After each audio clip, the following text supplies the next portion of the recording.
así podemos ver bien la presentación. Bueno, yo soy la doctora Mariela Velázquez, soy jefa del Servicio de Terapia Intensiva del Sanatorio Nuestra Señora del Rosario, miembro también del Comité de Infectología Crítica de la Sociedad Argentina de Terapia Intensiva, suplente actualmente de la regional NOA de SATI. Así que hoy vamos a hablar un poco de lo que es el tratamiento médico del COVID-19. Antes de comenzar hablando sobre el tema, vamos a recordar un poco lo que es la historia natural de la infección, para que tengamos en cuenta todos estos ítems después, como para poder comprender bien el manejo de lo que es el tratamiento acerca del COVID-19. Recuerden que nosotros siempre tenemos un periodo de incubación, luego el inicio de los síntomas, y después vamos a comenzar en la primera semana con la manifestación mediante síntomas inespecíficos, y recién a partir de la primera semana, 7 a 10 días, el paciente quizás no vaya a consultar ya por síntomas de vías aéreas inferiores, es decir, disnea, de saturación, y posteriormente va a evolucionar en las siguientes etapas a lo que vendría a ser ya un síndrome de distrés respiratorio o hipoxemia severa y refractaria. Todas estas etapas son muy importantes que nosotros las consideremos para que tengamos en cuenta realmente por qué y en cuáles etapas es importante que nosotros actuemos de manera más rápida con la aplicación de cada uno de los tratamientos que vamos a ir viendo posteriormente.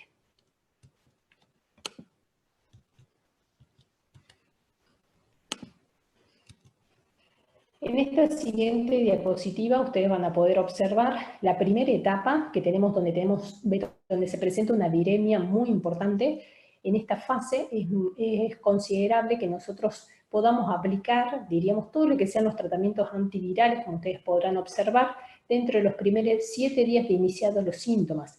Después, como podemos ver en la segunda etapa, la viremia comienza a disminuir y comienza a aparecer o a incrementarse lo que vendría a ser una respuesta inflamatoria sistémica, ¿sí? Esta respuesta inflamatoria sistémica en esta segunda etapa, donde ya hay disminución de la viremia, hay pacientes en los cuales esta etapa o la primera etapa de viremia importante se prolonga en el tiempo y se junta, diríamos, con esta respuesta inflamatoria sistémica, lo cual empeora o agrava la situación clínica del paciente. Y después tenemos una tercera etapa puramente hiperinflamatoria, en la cual vamos a tener el paciente ya con shock, con fallas de órganos, con distrés respiratorio.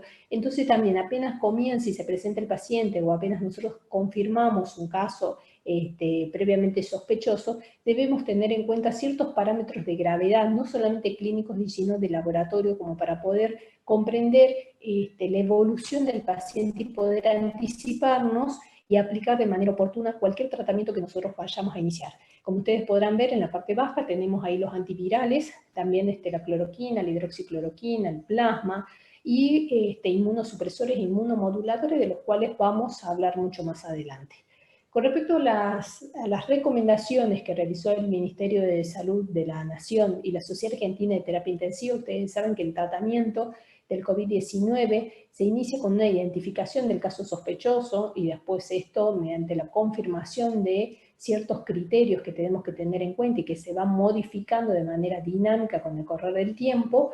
Luego de esto le sigue la toma de muestra, que sabemos que son los hisopados, que son fundamentales para poder confirmar o descartar ese caso sospechoso. Y después muy importante que siempre que tenemos o que ingresa un paciente al triage, nosotros podamos realizar también una estratificación de gravedad, y esto siempre guiado por escalas, por antecedentes, por las comorbilidades que tiene el paciente, para que nosotros podamos definir el sitio de atención. Es decir, si ese paciente va a ingresar y se va a poder tratar de manera ambulatoria. En nuestro caso, nosotros los pacientes, todo paciente sospechoso mayor de 15 años, ustedes saben que se interna directamente en el Hospital San Roque, los menores de 15 años en el Hospital de Niños, y de esa manera se van a tratar y se va a controlar ese paciente durante toda la evolución de su enfermedad.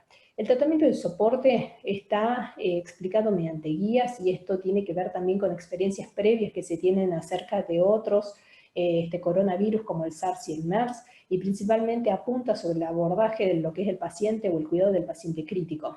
Con respecto al tratamiento antimicrobiano, nosotros nunca debemos de olvidar que primero, antes de pensar en coronavirus, nosotros también tenemos que pensar en los gérmenes más frecuentes que tratamos a diario. Es decir, el tratamiento empírico de una neumonía grave va a estar orientado seguramente a tratar o cubrir gérmenes como el neumococo, la influenza en esta época. Entonces no olvidarnos del resto de los esquemas que deben complementarse con el tratamiento antiviral que nosotros elijamos. El tratamiento antiviral específico no tiene una recomendación formal actualmente, incluso se ha ido modificando. Ustedes saben que hay cada vez más antivirales y se están probando y se están recomendando los mismos. Por ahora el Ministerio de Salud de la Nación los únicos que recomienda son lopinavir, ritonavir y a su vez combinado con hidroxicloroquina de acuerdo a la gravedad o a la situación clínica que tenga el paciente. Todo esto, como ustedes podrán ver, después seguramente iremos agregando o se irán suspendiendo algunos esquemas nuevos. Con respecto a lo que veníamos hablando del soporte temprano y monitoreo, la oxigenoterapia en el paciente con casos sospechosos es fundamental también. Recuerden que estos pacientes que dijimos ingresan a una tercera etapa o estadio ya con hipoxemia refractaria severa, incluso pueden tener una segunda etapa donde ya comenzamos a tener manifestaciones clínicas de disnea, de saturación. Ese paciente lo vamos a tener que suplementar con algún tipo de oxígeno, sea una cánula nasal, una máscara del reservorio, siempre teniendo presente de colocar un barbijo quirúrgico por encima de las máscaras para disminuir la aerosolización del ambiente, ¿sí? Tratando de mantener siempre una saturación más del 90%, tratando por ahora de no administrar corticoides, que ya vamos a hablar un poco más adelante. Por ahora no tiene este efecto demostrado en lo que vendría a ser la neumonía viral o el distrés respiratorio. Siempre buscar parámetros que me definan el deterioro clínico que tiene ese paciente, es decir, recuerden que ese paciente puede evolucionar en insuficiencia respiratoria refractaria, hipotensión arterial, por lo cual el manejo seguramente lo vamos a estar haciendo en unidad de terapia intensiva. Contemplar siempre el tema de las comorbilidades, es decir, todos los antecedentes patológicos, porque son pacientes hipertensos, añosos, diabéticos, polimedicados, entonces eso va a ser fundamental a la hora de definir un tratamiento antiviral específico. A su vez también, como habíamos mencionado previamente, el diagnóstico y el tratamiento de la neumonía grave con antimicrobianos empíricos, esto siempre va a depender del lugar donde nos encontremos, también va a depender, diríamos, de los gérmenes más frecuentes, ¿sí?, que tengamos, y en esto es fundamental nosotros siempre poder tener un aislamiento y cultivos previo al inicio de cualquier esquema antimicrobiano que nosotros implementemos. El manejo conservador de líquidos, como vimos en cualquier paciente crítico que ingresa a una terapia intensiva, principalmente que el paciente que va a evolucionar con insuficiencia respiratoria aguda.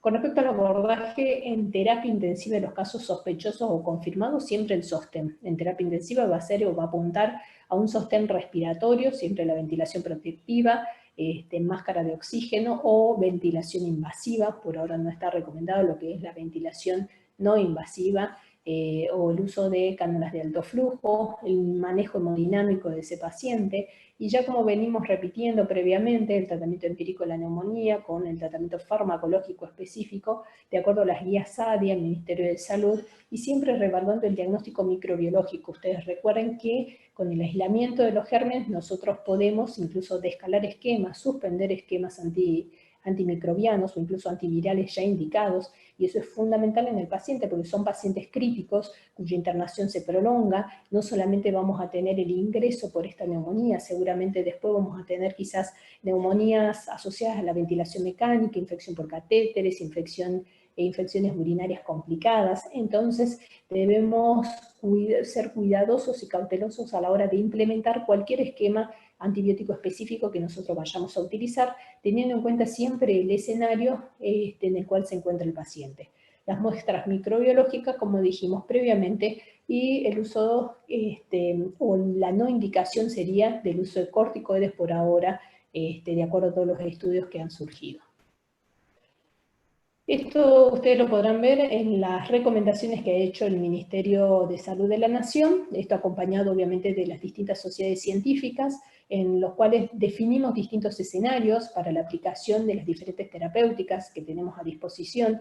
Entonces aquel paciente que viene con una neumonía grave, que tenga la sospecha o sea confirmado por medio de estudios complementarios de COVID-19, tenemos que tener en cuenta que este paciente va a cumplir ciertos criterios a su vez de neumonía, es decir, también se le van a sumar lo que es la frecuencia respiratoria elevada, más de 30 por minuto, la desaturación, el requerimiento quizás de asistencia ventilatoria mecánica, el incremento de los infiltrados más del 50% en 24 a 48 horas. Recuerden que estos pacientes sufren un deterioro muy importante debido a la hiperinflamación y a la liberación de toda la cascada de citoquinas que se va presentando, al deterioro del sensorio, la inestabilidad hemodinámica, la aplicación de escalas como el CUB 65 que lo tienen a su mano izquierda, es decir, donde vamos a medir ciertos parámetros para evaluar lo que vendría a ser la posibilidad de mortalidad a los 30 días de ingreso del paciente, en los cuales vamos a tener en cuenta ciertos parámetros como ustedes tienen ahí, la confusión, la urea,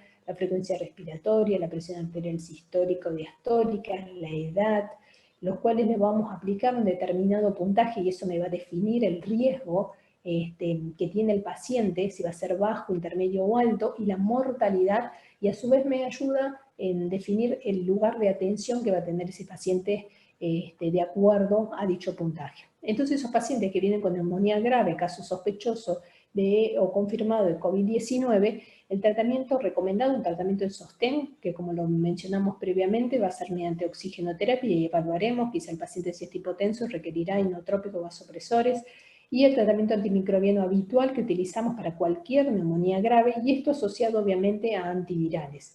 Los antivirales recomendados, ya dijimos, lopinavir, ritonavir, y esto combinado que vamos a utilizar con hidroxicloroquina, que ya vamos a hablar de cada uno de ellos más específicamente.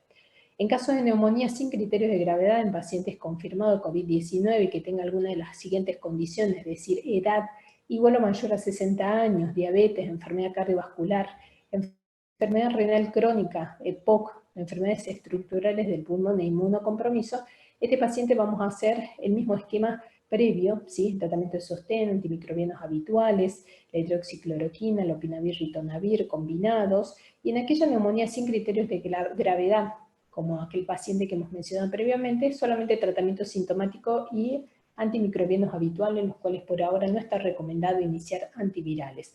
Y en las formas leves, con radiografías normales, con o sin comorbilidades, tratamiento sintomático, es decir, no vamos a aplicar ninguno de los tratamientos previamente mencionados. Entonces, esto es de manera general cómo nos vamos a manejar con los pacientes que ingresen a nuestra institución. Con respecto a los antimicrobianos, siempre cuando nosotros seleccionamos un antibiótico empírico inicial tenemos que tener en cuenta ciertos parámetros, es decir, evaluar la gravedad que tiene el paciente, cuáles son los gérmenes más frecuentemente aislados, ¿sí?, en nuestra población, la resistencia bacteriana local también, porque entendemos que el uso apropiado acorta el tiempo de enfermedad, disminuye el riesgo de complicaciones y reduce la mortalidad siempre y cuando se aplique de manera oportuna y rápida. Con respecto a los esquemas antimicrobianos propuestos, de acuerdo a las diferentes guías, tenemos, como siempre, nosotros utilizamos para tratar la neumonía grave de la comunidad, ampicilina surfactant endovenosa, asociada a claritromicina también endovenosa. Todo esto recuerden que se ajusta a la función renal, y si el paciente por ahí viene o tiene insuficiencia renal, quizás sea una mejor opción ceftriaxona, teniendo en cuenta que induce mayor resistencia antimicrobiana, entonces todo eso tenemos que tenerlo en consideración. Pacientes que sean alérgicos, vamos a utilizar la levofloxacina endovenosa. En aquel paciente con sospecha de pseudomonas aeruginosa, es decir, aquel paciente que viene geriatrizado, aquel paciente que realiza diálisis crónica, que tuvo antimicrobianos 90 días previos, que tiene patología estructural pulmonar, es decir, pacientes con EPOC, fibrosis pulmonar, colonización, bronquiectasias. Ese paciente en los cuales sospechamos nosotros pseudomonas, nuestro esquema empírico inicial va a ser piperacilina tazobactam directamente en aquellos pacientes que vengan o acudan en shock, directamente estamos utilizando una carga e infusión continua. Esto asociado a claritromicina endovenosa, siempre y cuando tenemos que tener en cuenta la consideración de si el paciente tiene o no insuficiencia renal, porque si no hay que ajustar el esquema antibiótico y no la carga de la piperacilina tazobactam. En caso de que nosotros tengamos la opción de contar con cefalosporina antiseudomonas, también son una alternativa a la piperacilina tazobactam. Es decir, si tenemos cefepime, ceftazidima, las podemos utilizar tranquilamente. Pacientes alérgicos también, como opción, vamos a tener a la levofloxacina endovenosa. Pacientes que tengan sospecha de SAMR de la comunidad, es decir, pacientes jóvenes que tengan progresión radiológica rápida, que tengan cavitaciones en las radiografías, que tengan antecedentes de infecciones en piel recurrente, pacientes adictos a drogas endovenosas. En esos pacientes vamos a agregar a los esquemas previos vancomicina o incluso pensar en dimesoril. La vancomicina siempre tratando de ajustar obviamente a la función renal, teniendo en cuenta que estos son pacientes críticos, lo cual sería muy conveniente nosotros poder realizar el dosaje de vancocinemia para poder tener un monitoreo mucho mejor del antibiótico en sangre. No debemos olvidarnos, como dijimos, las neumonías más frecuentes son por neumococo y por influenza, entonces los oseltamivir va a estar indicado en este tipo de pacientes. Lo vamos a administrar a 75 miligramos cada 12 horas, vía oral o por sonda, por 5 días o de acuerdo a la evolución clínica. Recuerden, los pacientes que ingresan con sospecha o confirmación de COVID-19, primero se les hace una prueba, ¿sí?, para influenza A y B. Es más, si nosotros recibimos esa prueba que es negativa, podemos tranquilamente suspender el oseltamivir y continuar con los esquemas que hemos seleccionado previamente. La duración del tratamiento va a variar, se recomienda por ahora 7 días, igualmente todo esto va a depender de la evolución clínica que tenga el paciente y las comorbilidades. Sabemos que es importante que nosotros tengamos el aislamiento de los gérmenes, a las 48, 72 horas realicemos una evaluación del paciente para poder realizar un descalonamiento quizás del tratamiento o una suspensión, quizás si tenemos el aislamiento de un germen, así disminuimos por lo menos la resistencia bacteriana a ciertos antimicrobianos. Así que eso es fundamental y esto es lo que hacemos yo creo que a diario en cada una de nuestras instituciones.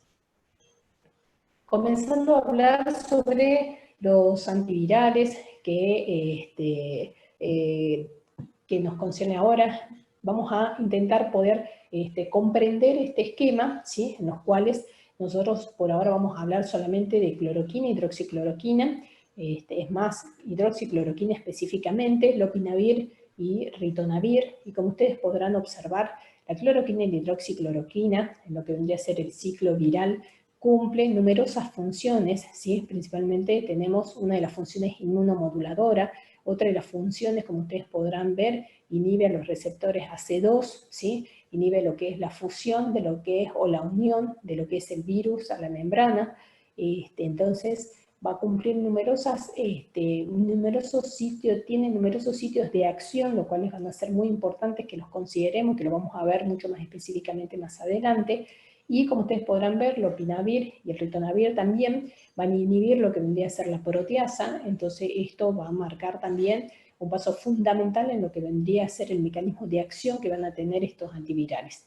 Y acá les puse otros que realmente ustedes seguramente han escuchado, el remdesivir, ¿sí?, también como el tocilizumab, ¿sí?, las interleuquinas 6, bueno, por toda esta cascada de respuesta inflamatoria que se desencadena una vez que ha comenzado la infección por COVID-19. Entonces, esto solamente a modo de considerar cuáles vendrían a ser los mecanismos de acción fundamentales de cada uno de estos antivirales. Con respecto a este gráfico que ya lo veíamos previamente, solamente para que comencemos a hablar ahora de cada uno de los antivirales que hemos mencionado. Recuerden, como vimos ahí, remdesivir, hidroxicloroquina y cloroquina, las transfusiones de plasma fundamentales en la primera etapa, donde tenemos una alta respuesta viral del paciente, ¿sí?, una viremia muy importante, lo cual es fundamental poder reducir la misma para evitar que el paciente evolucione con otras complicaciones, principalmente la respiratoria por la alta mortalidad que tiene la misma. Entonces, y en esta segunda y tercera etapa, tratar de utilizar los inmunomoduladores, ¿sí?, para poder realizar el control y evitar quizás el pasaje del estadio 2 al estadio 3 del paciente.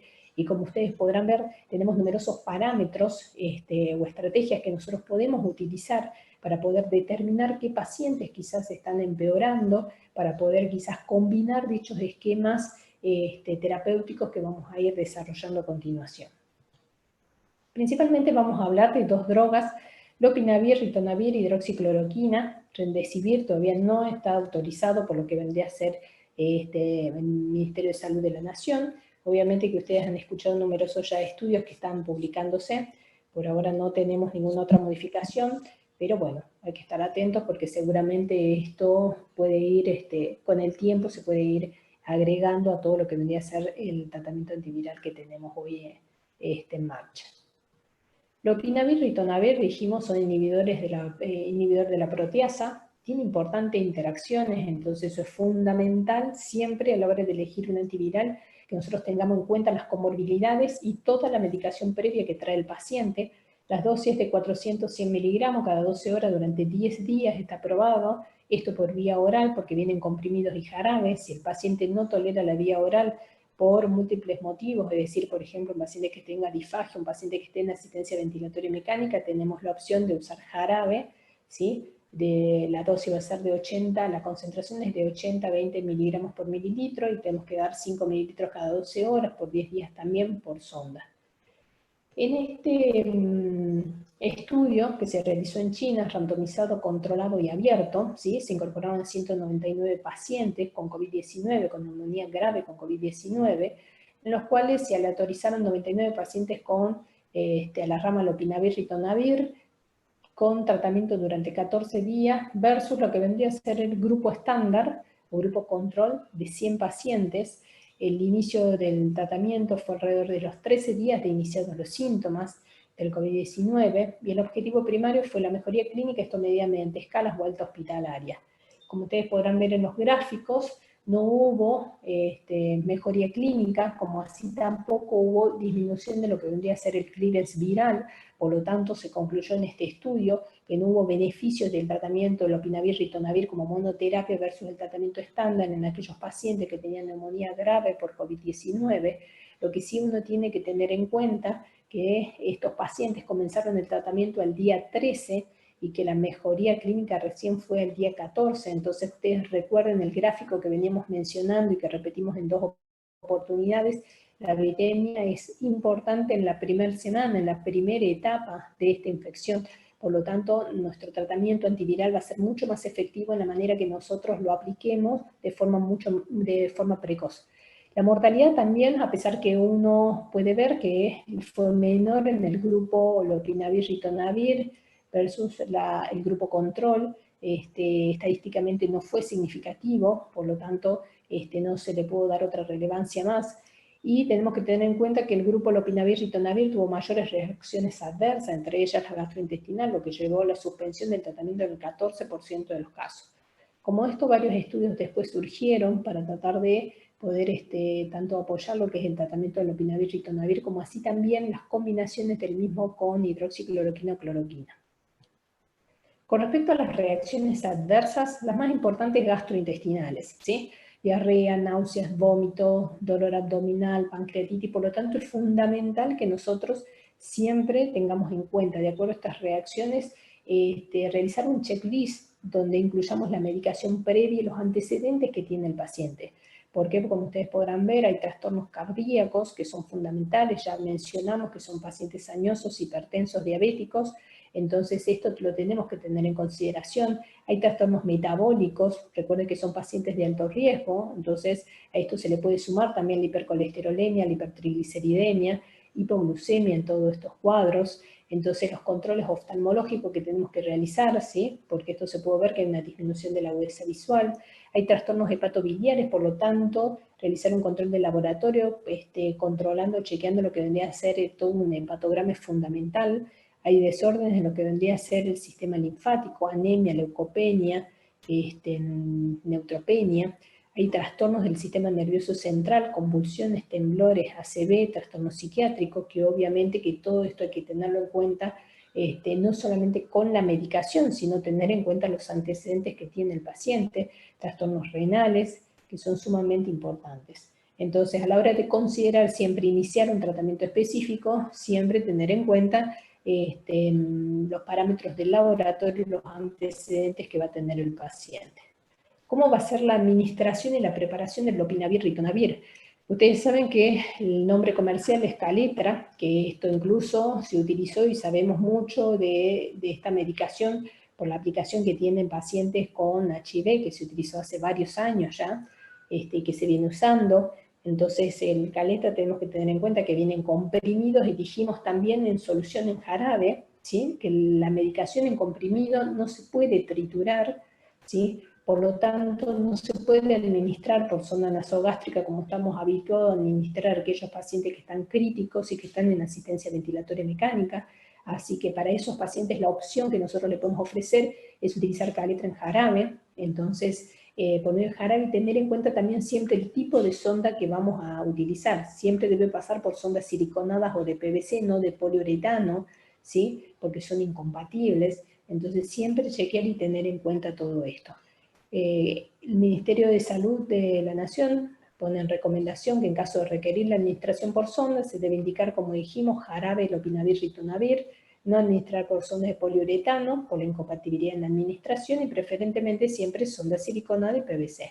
Nunca fraccionar el comprimido ni triturarlo. Con respecto a las interacciones farmacológicas, son muchas y hay que tenerlas en cuenta y hay que tenerlas siempre presentes. Ustedes recuerden que tienen el protocolo, no se las voy a mencionar una por una, en el protocolo lo van a poder leer y lo van a poder chequear siempre que tengan un paciente sospechoso, porque es mucha la medicación, ¿sí? No solamente antibióticos. Hay que tener en cuenta que vienen pacientes que tienen antihipertensivos, antiagregantes, anticoagulantes, pacientes que vengan con antidiabéticos orales. Entonces, todo tenemos que tenerlo en consideración antes de comenzar cualquier tratamiento indicado. ¿Qué es otra cosa que hay que tener en cuenta siempre con el lopinavir y ritonavir? Que una vez que nosotros suspendimos el medicamento, las interacciones se pueden prolongar durante varias semanas.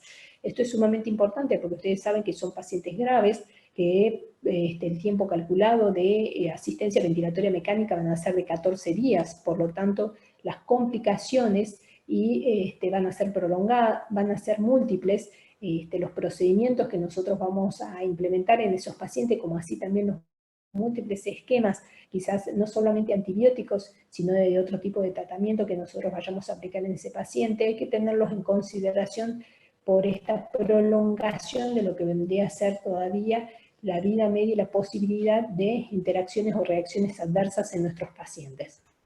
Con respecto a la hidroxicloroquina tiene múltiples mecanismos de acción, ¿sí?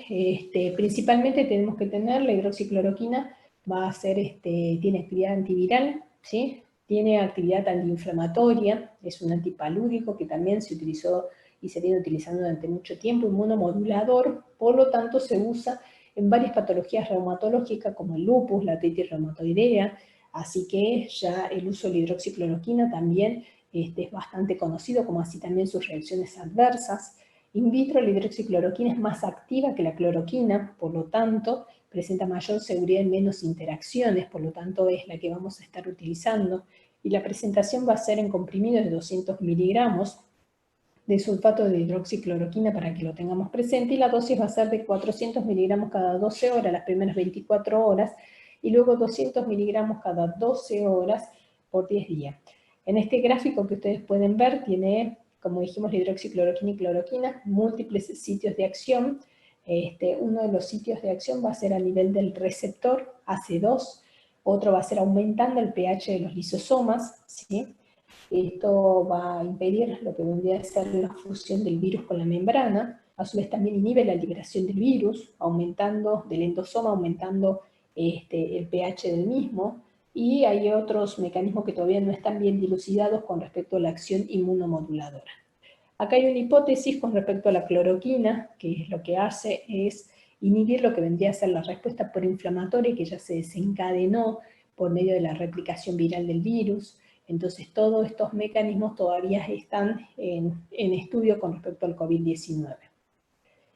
Con respecto a los efectos adversos, tenemos que tener en cuenta que la hidroxicloroquina también tiene múltiples efectos adversos, los cuales van a estar descritos como muy comunes, poco comunes, raros, muy raros, incluso desconocidos, ¿sí? Entonces todo esto es sumamente importante, que nosotros no hace falta que los recordemos, pero que sí lo tengamos siempre, por lo menos en un protocolo a mano, para poder chequearlos y tenerlos en consideración a la hora de poder implementar cualquier de estos tratamientos. ¿Sí? Tenemos que tener en cuenta que ocasiona depresión de la médula, va a ocasionar anemia, anemia plástica, leucopenia, trombocitopenia, así que el monitoreo del laboratorio va a ser fundamental.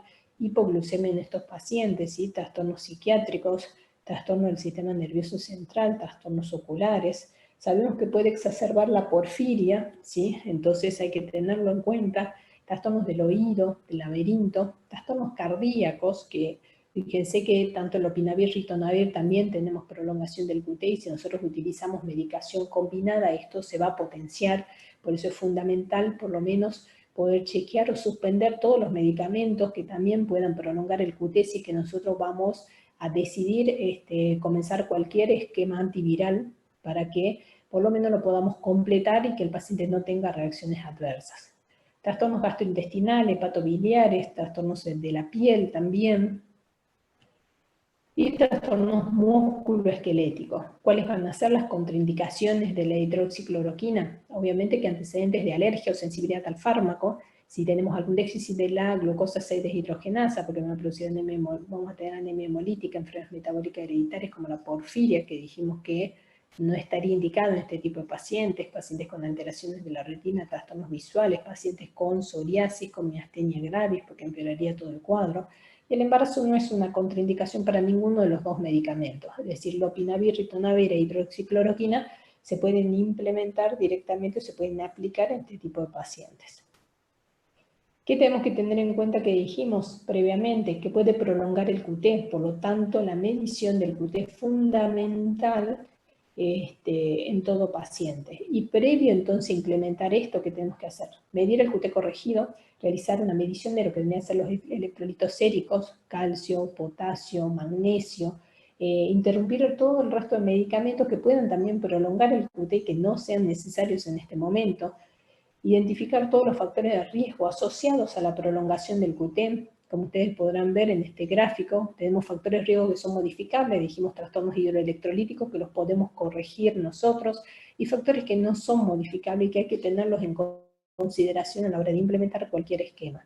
Recuerden que son tratamientos compasivos, para lo cual nosotros necesitamos tener un consentimiento informado, ya sea del paciente o de alguno de los familiares, por lo menos, y tener en cuenta todo esto a la hora de plantearle estos esquemas de tratamiento. Con respecto a las contraindicaciones, no vamos a poder utilizar hidroxicloroquina en pacientes con síndrome de QT prolongado, en aquellos pacientes que tengan un QT corregido más de 500 milisegundos, que tengan un TISDEL de más de 11 puntos, más imposibilidad de monitoreo. Acá pueden ver ustedes la escala, el score de TISDEL, en el cual vamos a tener un determinado puntaje, para lo cual el paciente, mientras más riesgo tiene, mayor complicaciones va a tener, por lo tanto no vamos a poder implementar el esquema antiviral que vamos a utilizar. Entonces esto lo tenemos que tener en consideración siempre a la hora de elegir el esquema terapéutico opcional. Entonces tenemos siempre que medir el QT, esto tranquilamente ustedes lo tienen en el protocolo, no vamos a ver, pero sí tenemos diferentes fórmulas para el QT corregido, para poder sacarlo. Hay que poder aprender también a sacar el QT o a poder medirlo en los monitores. Recuerden que si nosotros tenemos un paciente con sospecha o confirmación de COVID-19, va a estar en una habitación con aislamiento, en lo cual va a ser muy complicado que también nosotros estemos ingresando quizás un equipo, un electrocardiograma, para hacerle el monitoreo diario al paciente. Entonces por ahí quizás lo más conveniente sea que nosotros aprendamos a medirlo en el monitor y lo podamos sacar de manera diaria de acuerdo a las fórmulas que nosotros elijamos. El QT corregido, recuerden que tenemos que tener en cuenta la edad y el género, para lo cual hay valores puestos de límites, ¿sí? Valores normales, y cuando está prolongado, esto también lo tenemos que tener en consideración para poder elegir y evaluar qué es lo que vamos a hacer nosotros, tanto al inicio como durante el tratamiento de los pacientes con hidroxicloroquina. Ahora vamos a ver dos esquemas que nosotros vamos a implementar, o la manera de monitorear, o las decisiones terapéuticas, o las conductas que vamos a tomar, de acuerdo a si el paciente, una vez iniciado el tratamiento con hidroxicloroquina, presenta un QRS angosto o ancho. En aquellos pacientes que tengan un QRS angosto, menos de 120 milisegundos, y nosotros obtengamos un QT corregido menos de 460 milisegundos, vamos a tener dos opciones. Lo evaluamos a la segunda dosis, si este aumenta o no más de 50 milisegundos. En el caso de no aumentar, vamos a poder continuar con el tratamiento que hemos elegido. En caso de que esto aumente, vamos a tener que evaluar a la cuarta dosis de administración de la hidroxicloroquina, en el cual si el QT es menos de 50 milisegundos, aumentó menos de 50, no necesitamos más monitoreos del QT, y si aumentó más de 50 milisegundos hay que considerar ya suspender el tratamiento con hidroxicloroquina, y en aquellos pacientes en los cuales el QT corregido sea de 460 a 500 milisegundos, vamos a hacer igual que el anterior, nada más que en cuarta dosis. Vamos a reevaluar si el paciente tiene el QT corregido menos de 550 milisegundos, podemos continuar con el tratamiento, y si tiene más de 550 directamente lo vamos a suspender. Y en aquel paciente que ingreso nos dé un QT corregido más de 500 milisegundos, directamente optamos por no administrar la medicación debido a que el riesgo va a ser mayor que el beneficio en este tipo de pacientes. En aquellos pacientes que tengan un QRS ancho más de 120 milisegundos, con un QT corregido menos de 500 milisegundos, evaluamos la segunda y cuarta dosis.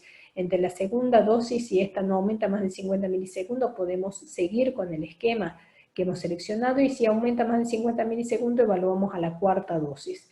En la cuarta dosis vamos a ver también si este QT corregido es menos de 50 milisegundos, no va a necesitar nuestro paciente continuar con más monitoreo del QT corregido. En cambio, si es que aumenta más de 50 milisegundos, vamos a suspender la hidroxicloroquina. En aquellos pacientes que ya tengamos un QT corregido entre 500 y 550 milisegundos, vamos a evaluar igual que el paciente anterior, y a la cuarta dosis, si el QT corregido es menos de 550 milisegundos podemos seguir, y si este es mayor a 550 lo vamos a suspender. Igual que en aquel paciente que tenga más de 550 milisegundos en los cuales no se va a beneficiar. Es decir, ese paciente va a tener más complicaciones, más reacciones adversas, así que no estaría indicado poder iniciar o continuar, mejor dicho, con hidroxicloroquina. ¿Cómo es la preparación de la hidroxicloroquina? Viene en comprimido de 200 miligramos, ¿sí? Esto lo podemos pasar con agua, no hay ningún problema, ¿sí? No hay incompatibilidad con lo que vendría a ser la alimentación integral, ¿sí? Hay que tener en cuenta siempre las reacciones adversas, y el comprimido, ¿sí? Que viene directamente de 200 miligramos de hidroxicloroquina, que equivalen a 155 de hidroxicloroquina base. Esto hay que tenerlo en cuenta nada más por los diferentes estudios que se están describiendo. Hay distintas formas de presentación en los diferentes países, entonces a la hora de realizar un análisis de los estudios es importante que tengamos en cuenta la dosis total para poder comparar con la dosis habitual que estamos utilizando en nuestro país.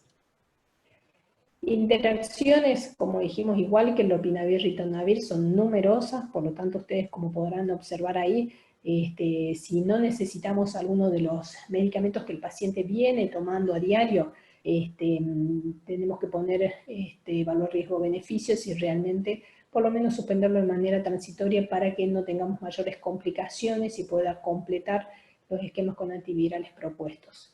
Las interacciones farmacológicas son importantes, el uso concomitante con otros fármacos que prolonguen el QT, en esto es fundamental, ¿sí? Principalmente hay que tener en cuenta los pacientes que ya vienen con macrólidos, quinolona y tetraciclina, que son los esquemas previos que hemos estado mencionando, que incluso los vamos a incorporar en este paciente, entonces hay que tener mucho cuidado con esto y poder por lo menos tener un electrocardiograma diario del paciente hasta poder evaluar cómo evoluciona y cuál es la respuesta que va teniendo a todo el tratamiento que vamos implementando.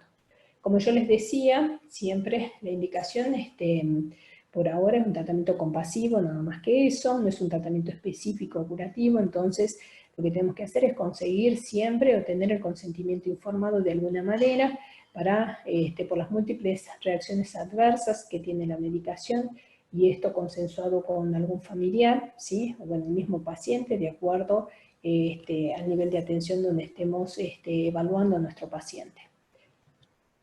Con respecto a las drogas inmunomoduladoras, habíamos visto en esa última etapa donde tenemos una respuesta inflamatoria muy importante, las drogas inmunomoduladoras propuestas, principalmente los corticoides, interleuquina 6, el tocilizumab, interferones, ¿sí? Y plasma de convaleciente, que también están en estudio para tratar de disminuir la respuesta inflamatoria que tiene el paciente y tratar de que no lleguemos a esta etapa de distrés o hipoxemia refractaria, y podamos tener mejores resultados y disminuir la mortalidad de los mismos. Entonces, con respecto a los corticoides que tenemos, en esta revisión que se realizó en el Lancet, Russell, como ustedes podrán ver, propone que los corticoides, de acuerdo a las revisiones previas con el estudio de los otros coronavirus como el MERS y SARS, se pudo observar que no hay una disminución de lo que vendría a ser el clearance viral del COVID-19, como así tampoco vamos a tener que hay una disminución del clearance a nivel de sangre o de las muestras respiratorias, que hay mayores complicaciones con el uso de corticoides, como por ejemplo la psicosis, la diabetes, la necrosis vascular. Entonces, incluso con otro tipo de infecciones virales, como en la influenza, se ha visto un aumento de la mortalidad. Por lo tanto, no recomienda el uso de corticoides para este tipo de pacientes. Entonces, efectivo para distrés de causa no infecciosa. Sabemos que aumenta la mortalidad en neumonía por influenza, aumenta la viremia de estos pacientes, por lo tanto, las recomendaciones del Ministerio de Salud junto a las sociedades es no tenerlos en consideración por ahora, porque no ha demostrado que tengan beneficio, incluso implica un mayor riesgo de complicación y prolongación del clearance viral en infecciones respiratorias. Entonces, por ahora, realmente no estarían indicados. Con respecto a otras recomendaciones, la profilaxis tampoco, ¿sí? Tanto pre o post exposición a COVID-19, no hay evidencia que hable su uso. Ustedes tengan en cuenta que todo lo que venimos hablando de tratamiento está solamente disponible para mayores de 18 años, que incluso el uso de IECA y ARA2, que se ha discutido últimamente, tenemos que tener en cuenta que la evidencia que existe es solamente in vitro acerca del SARS-CoV-2, que se une a los receptores AC2, cuya expresión se aumenta en pacientes que reciben IECA, es decir, que están recibiendo enalapril, losartán, valsartán, es decir, pacientes que tienen tratamiento específico quizás por una hipertensión arterial, por insuficiencia cardíaca. Entonces, igualmente no hay evidencia que la exposición a estos fármacos se asocie a mayor riesgo del COVID-19. Sí, lo que tenemos que tener en consideración es que cualquier suspensión o cambio de este tipo de tratamientos que venga recibiendo el paciente, que son específicos para estas patologías que les he mencionado, pueden aumentar el riesgo de eventos cardiovasculares graves si nosotros realizamos una suspensión brusca de estos medicamentos o estos fármacos en estos pacientes.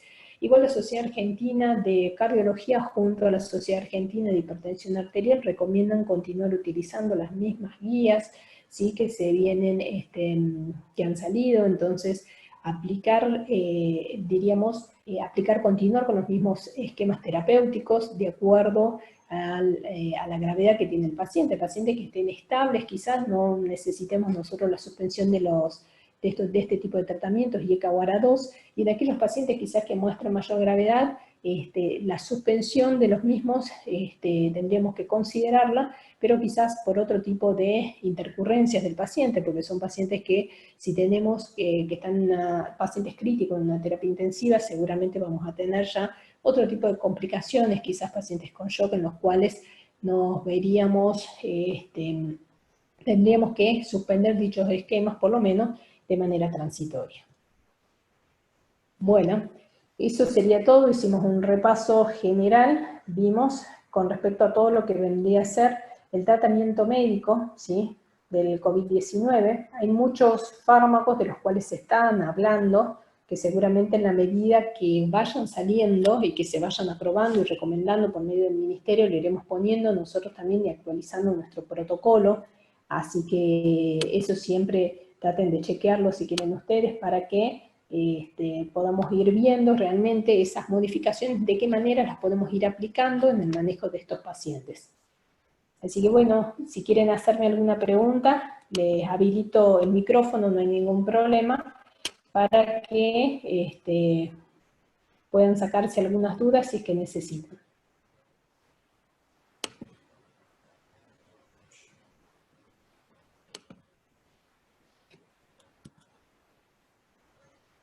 A ver si tienen alguna pregunta, no tengo problema, me levantan la mano, les habilito a ver a los que están participando. Así podemos ir charlando de algunas dudas que tengan.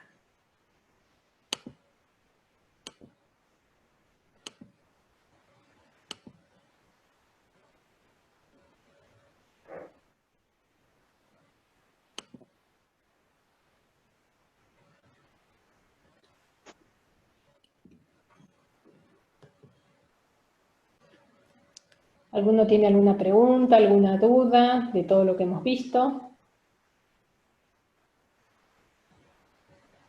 Mari, ya volví.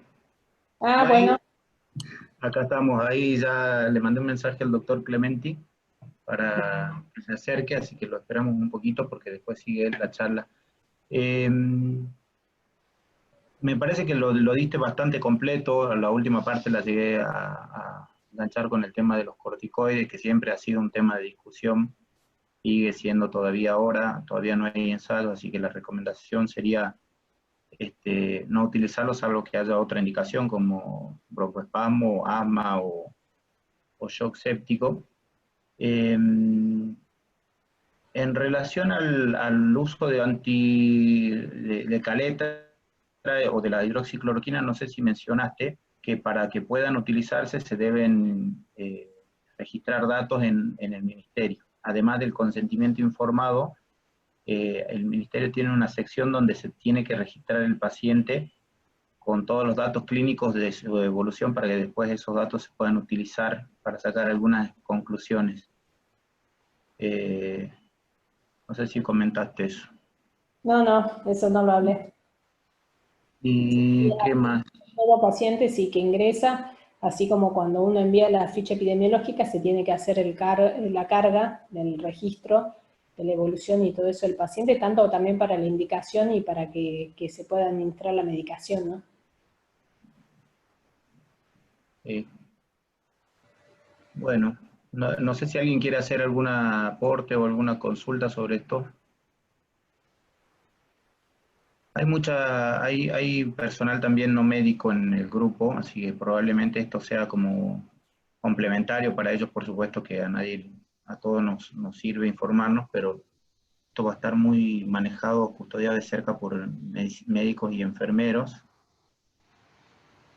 No sé cuántos médicos hay acá conectados ahora. Sí, igualmente yo como les mencionaba, son múltiples las interacciones, ¿viste? Las reacciones adversas, las interacciones medicamentosas, para lo cual es siempre mejor, yo digo, a ver, no hay nada de esto que nosotros nos vayamos a acordar.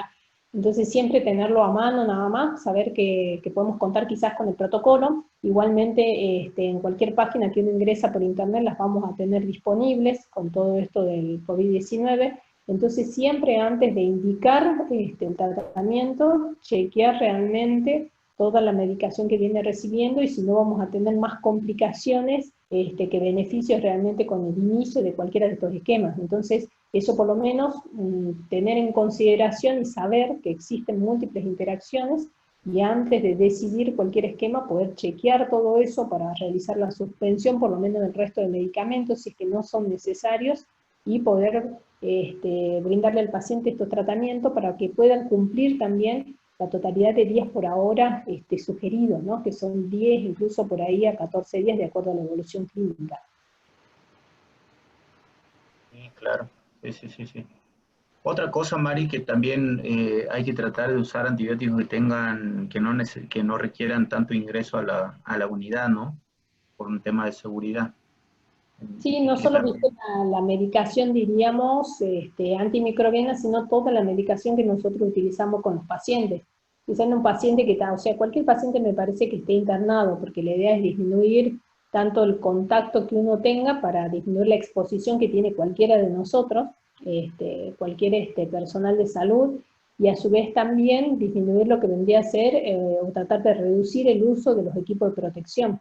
Entonces todo esto se debería reestructurar más en los pacientes que están graves, porque esos pacientes que están graves, están con sedación, con analgesia, con fármacos inotrópicos, todo eso, entonces deberíamos poder de alguna manera prolongar la administración de los mismos en la medida que se pueda. bueno. Bueno, Mari, muchísimas gracias por la presentación. Les aviso que después más tarde vamos a subirla al canal de YouTube y el PowerPoint. También lo vamos a subir a la página del ministerio para que puedan repasarlo. El, no sé si querés aportar algo más, Mari, si no ya queda liberada y nosotros los esperamos un ratito al doctor Clementi. No, eso sería todo, Miguel. Bueno, muchísimas gracias, Mari. Gracias, saludos. elevado es un mal pronóstico. Un recuento plaquetario, que no es habitual que las plaquetas estén tan descendidas, pero si aparecen las plaquetas descendidas es un marcador de mal pronóstico. El fibrinógeno también inicialmente puede estar muy elevado, pero en etapas tardías puede disminuir, porque hay que pensar que este tipo de pacientes también se pueden complicar con coagulación intravascular diseminada. Estos son los marcadores de coagulopatía que es necesario estudiar en este tipo de pacientes. Otros parámetros pueden ser el APTT, que no siempre está elevado, y si se eleva en forma mínima, y los PDF, que junto con el dímero D, están elevados porque son los productos de degradación de fibrinógeno. Estos son los parámetros básicos del laboratorio, que son fáciles de realizar, ¿sí? Que se lo puede realizar en cualquier laboratorio a nivel mundial, y que es importante tenerlos en cuenta porque hablan de el pronóstico del paciente. Recordemos un poco el dímero D. El dímero D ya Tang demostró que el dímero D es un marcador de mal pronóstico y valores elevados en 3 a 4 veces más de lo normal, el valor normal es de 500 nanogramos por mililitro, en los que fueron encontrados muy elevados en los pacientes que fallecieron versus los que sobrevivieron. El PDF también aumentó 4 veces. Feisu detectó que los niveles aumentados de dímero D, más de 1000, fueron asociados a un aumento de la mortalidad. Así también con la LDH, la ferritina y la troponina. En el estudio del SUB, con 191 pacientes, se observó que el dímero D fue 9 veces más alto en los pacientes que murieron con respecto a los sobrevivientes, con una media de 5.2 miligramos por litro versus 0.6 miligramos por litro. Esto nos dice que el dímero D es un marcador de riesgo, es un marcador de mortalidad en estos dos estudios realizados en China. Ahora, ¿qué otros marcadores podemos observar? La trombocitopenia es un indicador de mortalidad por sepsis, pero en el COVID la trombocitopenia no es tan severa. En el estudio de Wuhan, menos de 150.000 plaquetas fueron observadas en el 36% de los pacientes al ingreso. De este grupo, el 58% tenía una enfermedad grave. En el estudio de LIPI, menos de 50.000 pacientes muy graves, menos de 50.000 plaquetas en pacientes muy graves, y se correlacionó con la mortalidad. Pero en general, el descenso de plaquetas no es tan severo como en otras patologías. Recordemos que la ISTH, la Sociedad Internacional de Hemostasis y Trombosis, divide la coagulación intravascular diseminada con estos parámetros de esta puntuación. ¿Sí? El puntaje más de 5 tiene una sensibilidad muy elevada, una especificidad muy alta para el diagnóstico de coagulación intravascular diseminada, y la coagulopatía inducida por sepsis, en el cual con estos parámetros de plaqueta, RIN y el score de SOFA, uno puede determinar que un puntaje mayor de 4 es una coagulopatía inducida por sepsis, que es lo que se puede presentar más frecuentemente en los pacientes con COVID. Probablemente no llegue a una CID, pero sí pueden tener una coagulopatía que no llegue a desencadenar una coagulación intravascular diseminada. ¿Cuál es la incidencia de enfermedad tromboembólica venosa y COVID? Los primeros reportes de China observaron 20 a 40% de enfermedad tromboembólica venosa. Sin embargo, en China no usan prevención de trombosis venosa profunda, o tienen dosis subóptimas. El estudio de CLOT de Holanda se reportan 27% o 31% de pacientes con enfermedad tromboembólica venosa, o con trombosis de los filtros de diálisis. El estudio de Mildrop, en el cual al día 7 se observó 11% de enfermedad tromboembólica venosa y 23% al día 14. En el estudio de Poissy de Francia, 21% de incidencia versus 6.7% en control histórico en el año 2019. Y es posible que la enfermedad tromboembólica venosa esté subdiagnosticada.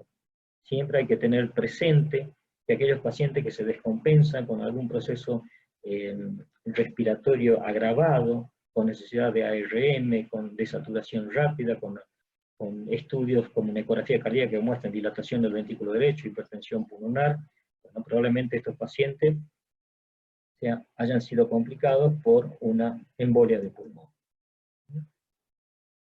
¿Qué ocurre en otros países? Holanda, por ejemplo, presentó este trabajo de CLOT, en el cual 184 pacientes, que todos recibieron tromboprofilaxis con nadofarina, se observó que la presencia de enfermedad tromboembólica venosa era bastante elevada. Casi alrededor del 31% de los pacientes tuvieron trombosis venosa profunda, embolia de pulmón o trombosis del filtro. Es muy llamativo porque todos los pacientes recibieron nadroparina, que es una heparina de bajo peso molecular. Usaron 2.850 unidades para pacientes de menos de 100 kilos o 5.800 unidades para pacientes de más de 100 kilos como tratamiento, como prevención de enfermedad tromboembólica venosa. Este otro trabajo interesante de Francia, en el cual se evaluó a 150 pacientes con COVID, estamos hablando de pacientes severos, en los cuales se realiza prevención con heparinas. Se observa que a pesar de la prevención, la presencia de TEP es muy elevada, 16.7%, cuando se compara con todo el grupo, es 11.7% versus 2.1%.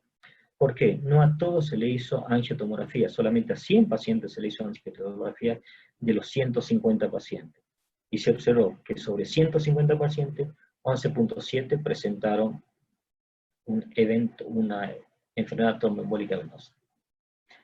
Comparado con aquellos pacientes que no tenían COVID, con control histórico, en el solamente era de 2.1%. Todo esto hace pensar que en los distintos trabajos la coagulopatía es un gran problema y que además de eso los procesos trombóticos son un gran problema. ¿Qué se observó en este estudio en Francia? Que el dímero D está elevado, pero ellos también evaluaron la presencia del factor de von Willebrand, que estaba elevado, el factor 8 que estaba elevado, que son otros marcadores de trombosis.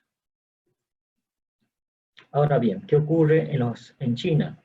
Dos trabajos interesantes, uno de Wang y uno de Tang, dicen básicamente lo mismo, que aquellos pacientes que tienen un dímero D más elevado tenían peor pronóstico, más presencia de enfermedad tromboembólica venosa, a pesar de que no recibieron una correcta prevención o una correcta tromboprofilaxis.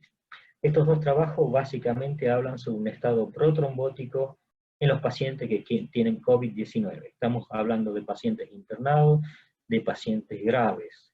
Estos pacientes tienen una inflamación mucho más elevada y una coagulopatía mucho más pronunciada que habitualmente en otros tipos de patologías infecciosas. Cuando se hace un metaanálisis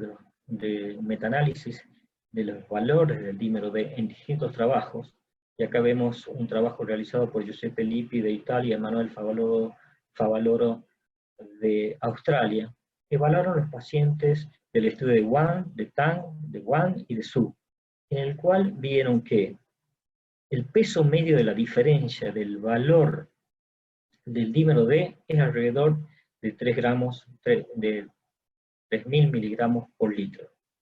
Eso sería más o menos un punto del corte en el cual, por arriba de esos valores, el paciente tiene un pronóstico y mayor mortalidad.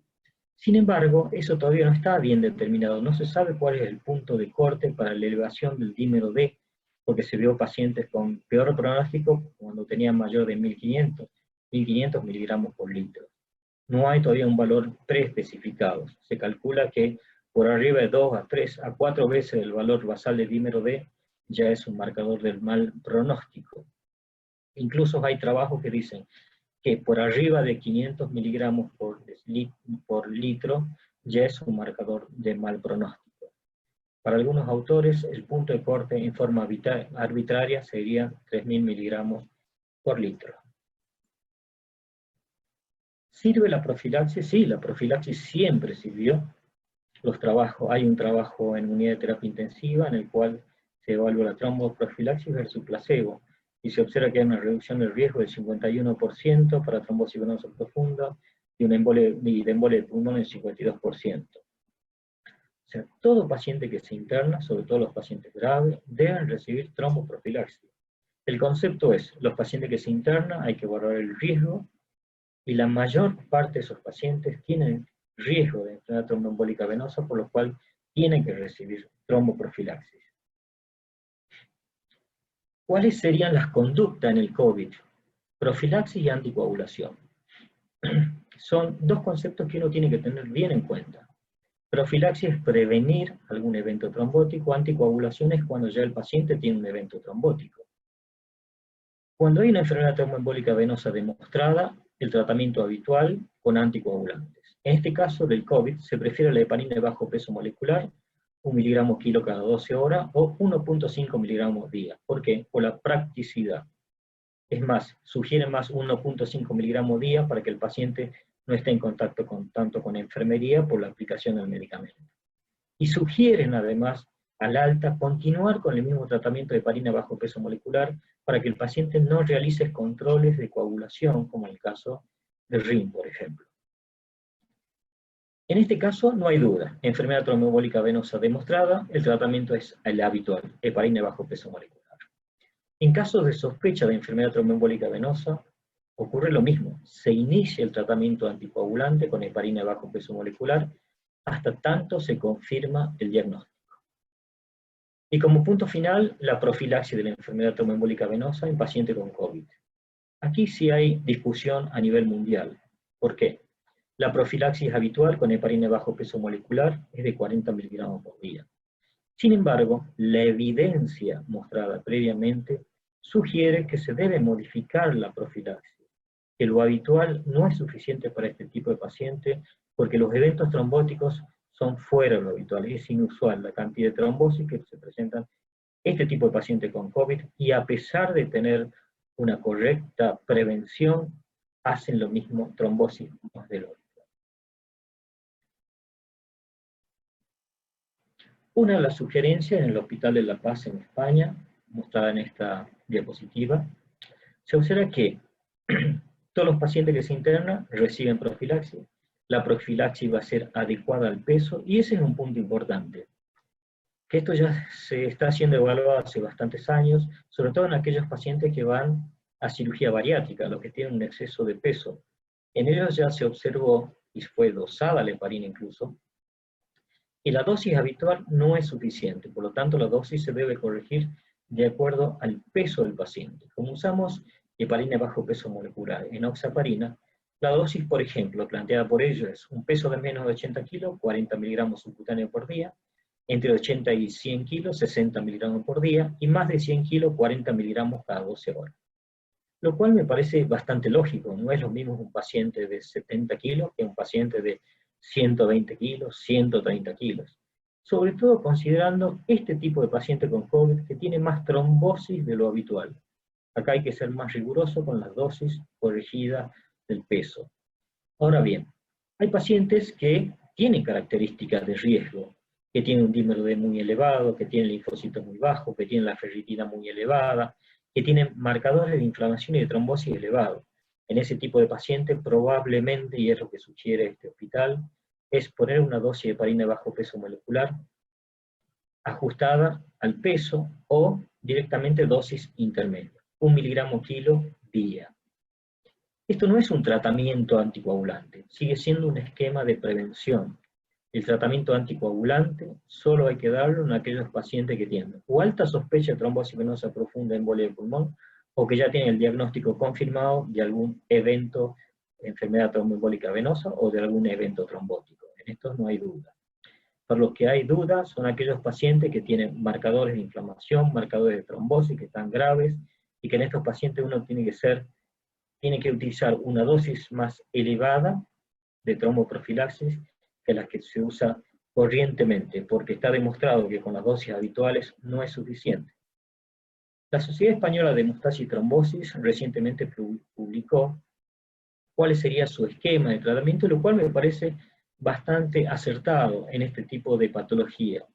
Uno en algunas situaciones debe salirse un poco de lo que recomiendan los grandes trabajos, porque acá lamentablemente no tenemos grandes trabajos.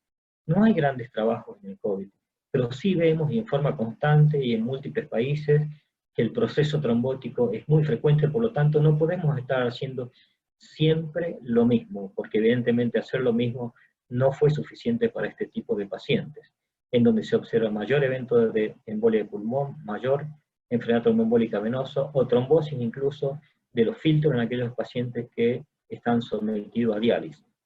Por lo tanto, la Sociedad Española de Hemostasis y Trombosis, ellos piensan en cuáles pacientes son de mayor riesgo trombótico, en donde la dosis probablemente tenga que ser un poco más elevada de lo habitual.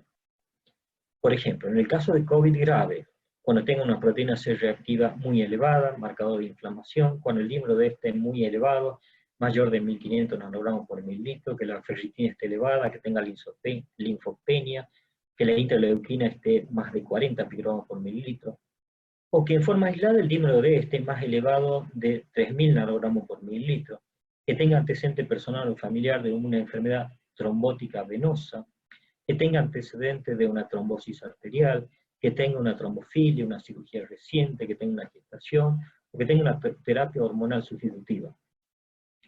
Estos, como verán, son muchos de ellos marcadores habituales de trombosis, son marcadores que uno lo tiene en cuenta normalmente. Ahora, en el caso del COVID, este tipo de marcador es peor, porque de por sí el COVID-19 tiene mayor evento de trombosis. ¿Cómo sería la profilaxis en este tipo de pacientes que no tienen factores de riesgo mayor de trombosis? Sería una dosis ajustada al peso.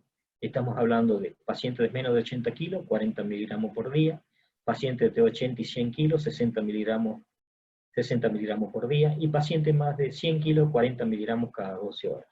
Estas no son dosis anticoagulantes, son dosis de prevención, de profilaxis de enfermedad tromboembólica venosa en pacientes con COVID, que de por sí tienen un estado protrombótico más elevado. Ahora, ¿qué ocurre si los pacientes con COVID tienen mayor riesgo de trombosis? En este caso, uno tiene que ser un poco más agresivo con el tratamiento. No llevarlo a anticoagulación, pero sí poner una dosis intermedia. Por ejemplo, 1 miligramo kilo en 24 horas. Esto sería una dosis intermedia para enoxaparina, en el cual al paciente no le anticoagulamos, pero le estamos dando una dosis más elevada que la dosis de prevención que comúnmente usamos. Entonces, para este tipo de paciente que tiene factores de riesgo mayores, como por ejemplo elevación del dímero D de forma significativa, esta sería una dosis adecuada para este tipo de paciente. ¿Qué ocurre si aparece la enfermedad tromboembólica venosa? Lo que le había comentado. El tratamiento se hace en forma habitual. Ahora, ¿qué ocurre si este paciente, uno tiene sospecha de una embolia de pulmón? Por ejemplo, si tiene hipoxemia menos del 90%, que no lo justifica por una lesión radiológica, que tiene taquicardia de más de 100 por minuto, que tiene hipotensión de aparición brusca, que tiene una trombosis venosa profunda, o que de repente tiene marcadores de sobrecarga del ventrículo derecho como el ProBNP, signo de sobrecarga del ventrículo derecho, o hipertensión pulmonar por ecocardiograma, o dímero D persistentemente elevado que aumenta en relación a la evolución del paciente. En estos casos la sospecha clínica de embolia de pulmón es muy elevada y hay que pensar en una trombosis o una embolia de pulmón y hay que realizar el tratamiento habitual. Y el tratamiento habitual se hace con enoxaparina, 1 miligramo kilo cada 12 horas o 1.5 miligramos en 24 horas. Este es el tratamiento que se hace durante la internación y probablemente a la alta también, porque lo que sugieren es no dar anticoagulantes tradicionales para evitar que el paciente tenga que hacer un control de ritmo, para que de esta forma no esté deambulando para todos los controles que se tienen que hacer habitualmente cuando está con los anticoagulantes como acenofumarol o warfarina. ¿Qué ocurre con esos pacientes que vienen habitualmente con tratamiento antitrombótico? Puede ser que el paciente venga con aspirina, clopidogrel, prasugrel, ticagrelor, o sea, antiplaquetario, combinación de antiplaquetarios, porque el paciente tiene una enfermedad coronaria con colocación de stent, o que de repente el paciente venga tomando anticoagulantes porque tiene una patología trombótica como una fibrilación auricular, trombosis venosa profunda o una embolia de pulmón. Hay que ver qué tipo de anticoagulante recibe el paciente, y en todos los casos, en los pacientes con COVID que requiere internación, el tratamiento se hace con heparina de bajo peso molecular a rango de anticoagulación y se suspende los anticoagulantes que viene tomando el paciente. Con respecto a los antiagregantes, no contraindica el uso de profilaxis de heparina. En caso de terapia de clopidogrel y ticagrelor que requieran tratamiento antiviral, probablemente haya que cambiarlo por prasugrel, que no se modifica con el tratamiento antiviral. Y en mujeres que tomen anticonceptivos, probablemente se recomiende suspender el anticonceptivo para prevenir enfermedad tromboembólica venosa, y si el paciente tiene trombosis venosa profunda, embolia de pulmón y está tomando el anticonceptivo, los anticonceptivos se suspenden de por vida y se mantiene la anticoagulación durante un tiempo prudencial. Habíamos dicho que si el paciente se interna y está tomando combinaciones de droga, hay que ver si tienen alguna interacción. Por ejemplo, el lopinavir y el ritonavir, que es una combinación de antivirales habituales para este tipo de pacientes, interfieren con la acción del clopidogrel y del ticagrelor. Por lo tanto, a este tipo de pacientes se sugiere cambiar por prasugrel. Eso hay que tener en cuenta porque si no puede haber complicaciones de hemorragia o complicaciones de trombosis. Y en el caso de los anticoagulantes, cuando usan lopinavir y ritonavir, se prefiere no usar el rivaroxaban, se prefiere disminuir la dosis al 50% de apixaban, y el dabigatran se puede usar. Acá hay que tener mucho cuidado con este tipo de pacientes y de anticoagulantes. Sin embargo, como dijimos inicialmente, el tratamiento en todos estos casos se hace con heparina de bajo peso molecular desde el momento de la internación y se suspenden los anticoagulantes nuevos. Bueno, muchas gracias, espero haberle aclarado algunas dudas del tratamiento.